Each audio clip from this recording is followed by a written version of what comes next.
friends, welcome to our AggieNOW election special. And today we have a very special guest from the Aggie. Ellie is back. Thanks for having me. Yeah. And together we will be discussing the lead candidates.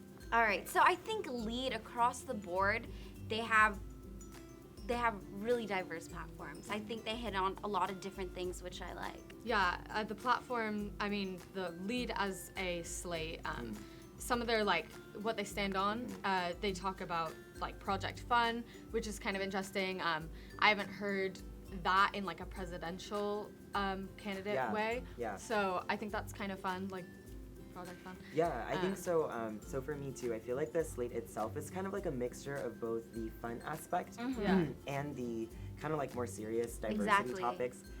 One of the biggest things that, in terms of their slates, right, or kind of their main points, one of the ones that I definitely wanted to talk about was the fact that they are interested in increasing transparency between ASUCD and students, and they want to do that by moving the meetings to the Coho. And I think that there may be other ways that would be better to increase transparency because, I've been to the Coho and I know the kind of noise it has.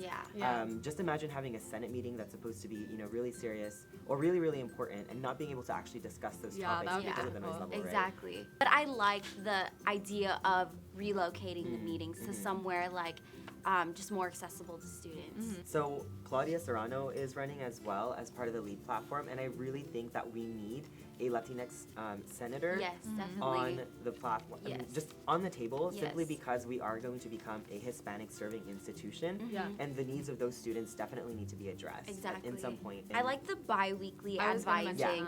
I think in terms of advising, if it's there, more students are going to go to advising. You hear so many students I need to drop in, I need to drop in. It's almost stressful, they have to go out of their way. Yeah, but if it's in your face about it. And booking online and everything, you have to do it weeks in advance, and it gets really backed up. So if it's possible, that would be a really good platform, I think. And I think that it's nice that she's reaching out, especially talking about first generation college students and maybe setting up a big little program for both the transfers and the first years, simply because the first generation experience is completely different from other experiences. And not a lot of people know that. Yeah, not a lot of people know that, and there's not enough workshops and support resources for first generation students. So that'd be great to see. Good that she's a voice for that. Drake, I also really liked Drake's platforms.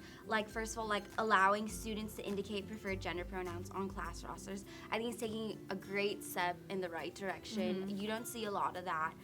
Making safe dorm living environments for trans students. I thought that was a really important one because I think that community coming into college, it must be very difficult because you don't feel like everywhere is that safe space, especially in living situations.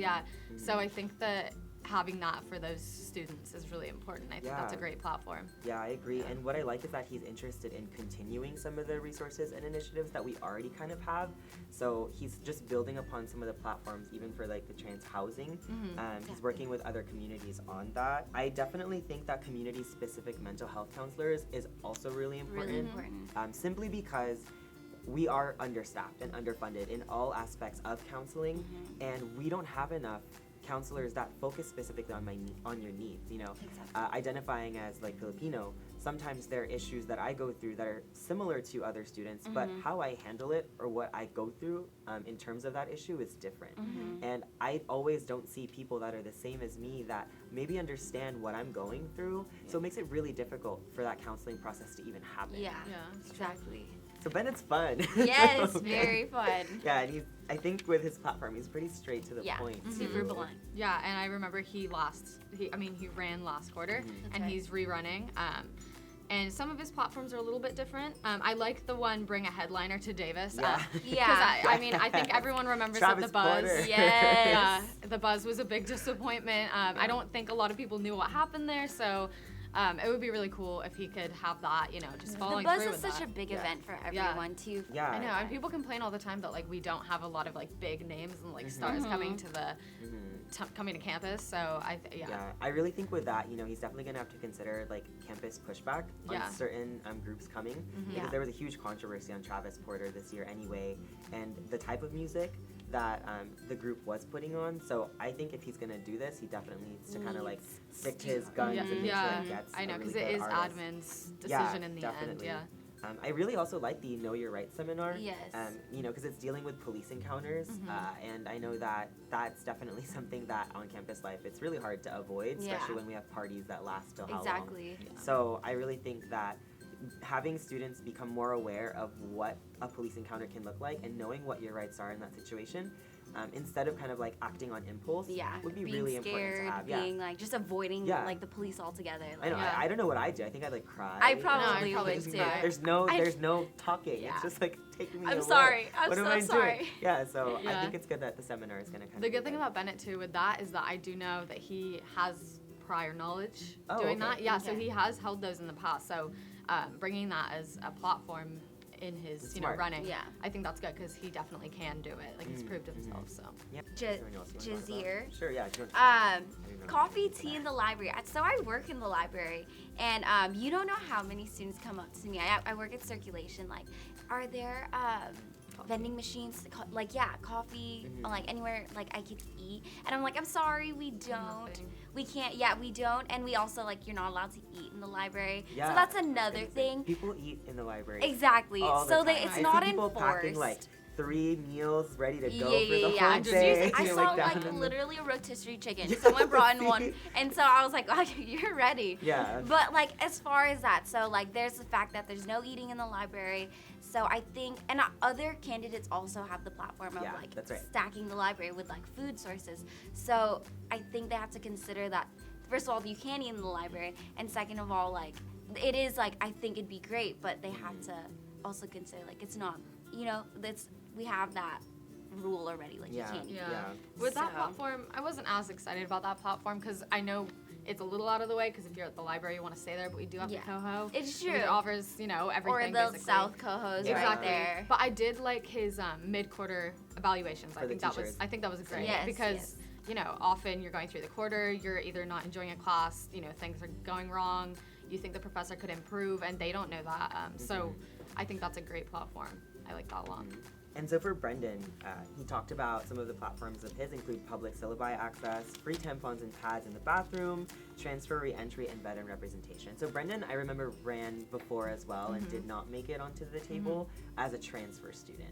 And I think that the transfer representation still obviously needs to kind of like be on the table as well because we do have a large group of transfer a large group of transfers. About a third of the school is transfer students. Yes. And I really think that maybe in terms of representation, we need to figure out what that looks like because I know that that's a really, really big conversation that the school is having right now. Yeah. The free tampons and pads, I mean, that's Definitely, like a no-brainer. yeah. Oh yeah, It's- definitely. It's great that a lot of the senators or those that are interested in running are focusing on these practical resources that we need on campus. Especially if the school already is giving so much money away to other things, why not tampons and pads? Exactly. It's sad though, because some bathrooms need more toilet paper, so it's like there's that basic need too. You read the words on the stalls, and it's like I paid this much money for college, and you can't resupply the TP. Yeah, so all the vandalism. On exactly. Yeah. So bathrooms are lacking. Yeah. Well, I think even though with all the the drama that happened with Lead, it kind of being consistent of an old party, possibly being different kind of conversations were happening around this specific slate. I definitely believe that with the diversity that they have, the fun as well as the serious issues and transparency across the board, I think it's a strong slate. slate in the Yeah, running. definitely.